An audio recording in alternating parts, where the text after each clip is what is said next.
Ayan. Meron na naman ako parcel.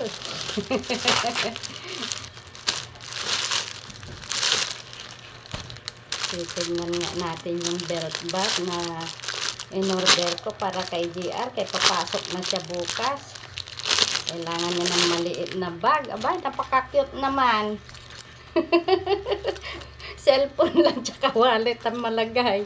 Hindi makalagay yung ano. Pero maganda. O, dito yung barya. Dito yung ballpen.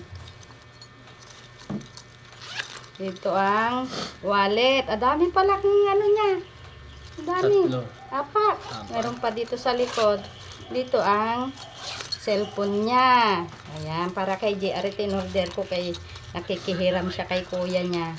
Para hindi na niya tanggal-tanggalin yung gamit niya. Pag isabit-sabit na lang niya dyan. O, Dodong! Kahit malayo pang pasukan ay bukas na pala. Ito ang bag mo bukas. Kasi college na siya. Kaya ito ang bag niya. Buyan. Salamat sa inyong panonood sa video namin.